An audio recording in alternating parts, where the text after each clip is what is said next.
My name's Matt Hendrick. I was I had my first. I've had four NDEs actually, and the first one was back in 1991, and I was going to college in Rochester, New York, at Rochester Institute of Technology, and I had only been there for 3 months. And my mother came up to visit. We're originally from Colorado, and we were in a pretty bad car accident. We don't really know what happened, or I was sleeping in the passenger side with the seat reclined all the way back, and it was one of those cars. I don't know if you've ever rode back then, where you would get in and the shoulder belt would come on automatically, and you had to fasten the lap belt yourself. Yeah, so it was one of those, and I didn't fasten the lap belt, and I tipped the seat all the way back, and I was sleeping, and I don't know what we hit. I still don't know. It's the details are really foggy, but I came over the top of the shoulder belt and kind of did a flip and landed with my knees on the floor and my head on the cushion where you would sit.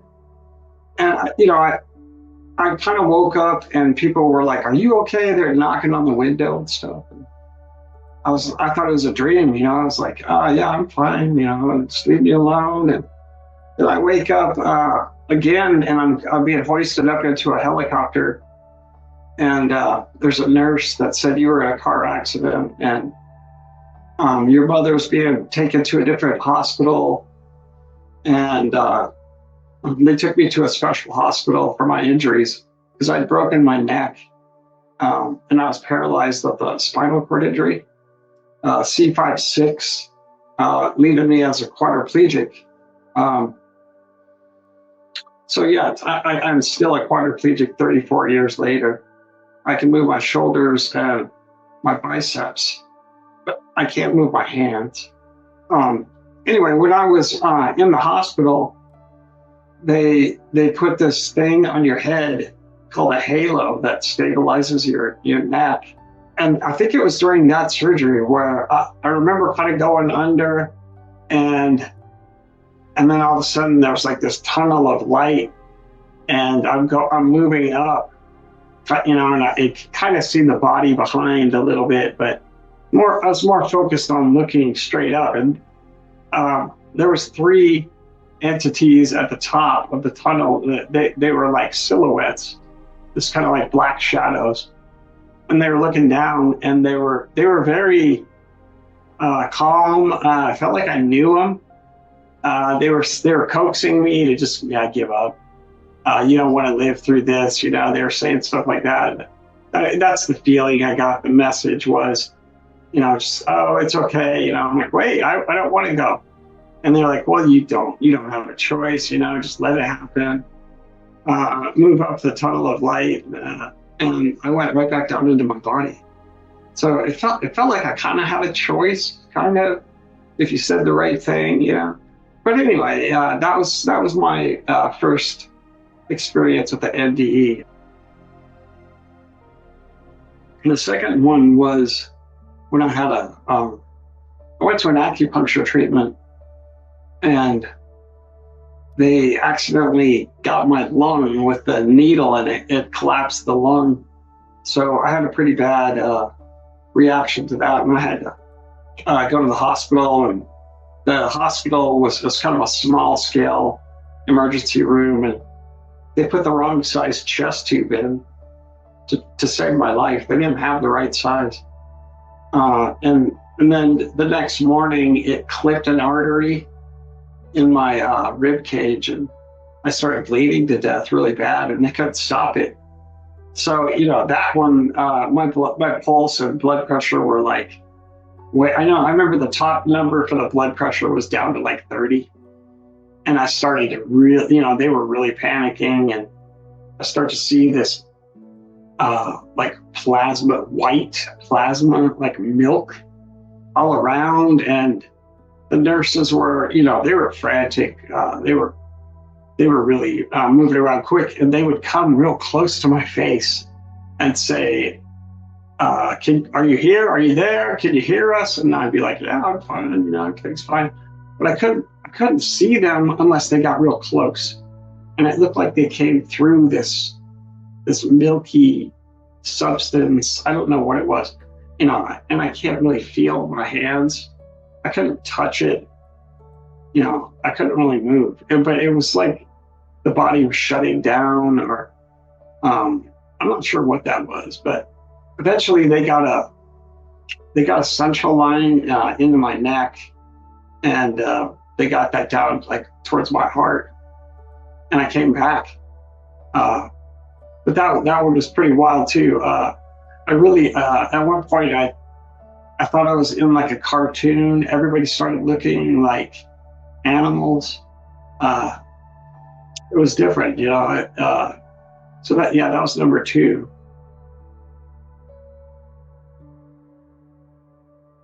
Let's see, the third one. That one, I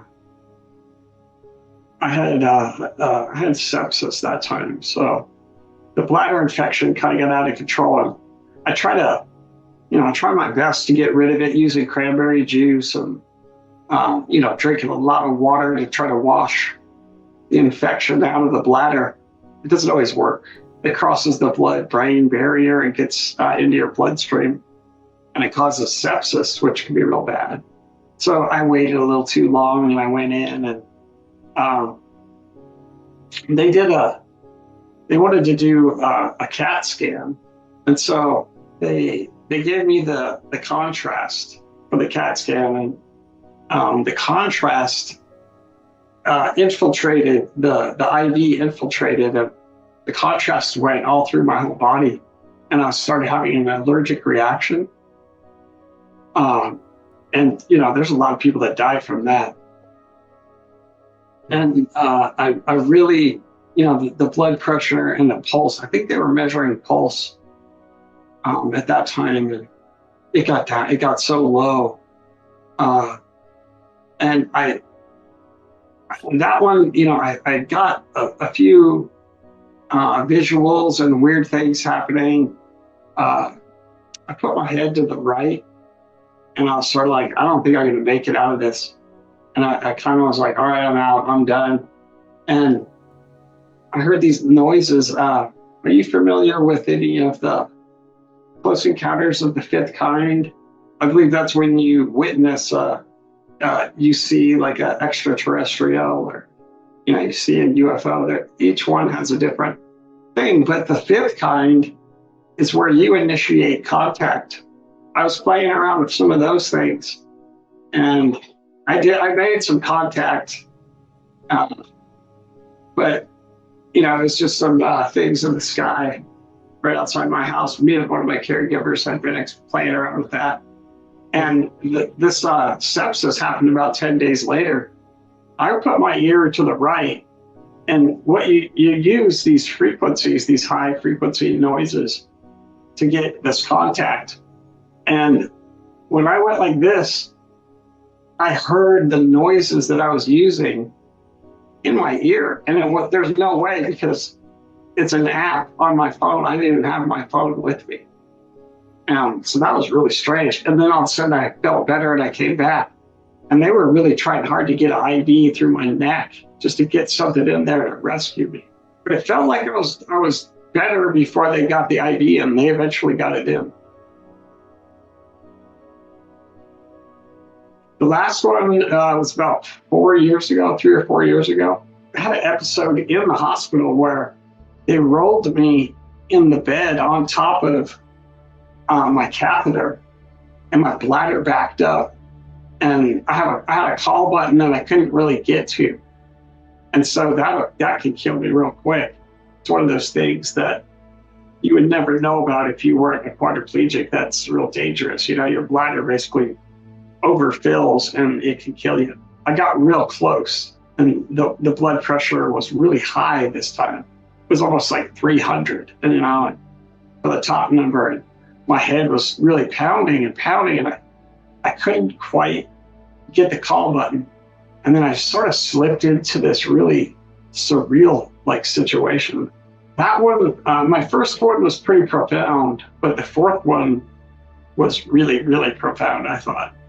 Uh, it felt there was somebody with me, and it was, and always when I go into these things, I'm so happy.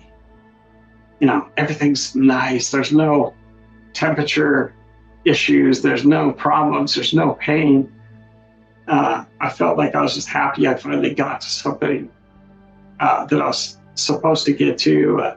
But I felt like a family member was guiding me through this thing. The sky was black. There's a lot of fluorescent looking structures. We were waiting for these things to fly towards us. He called them the hawks. They were just big black things that kind of came towards us. And then we went into this area, like a field, like a tall grass. And we were waiting in a line at a cave. And there was other people. Everybody had kind of long hair, and it seemed like we all had robes on.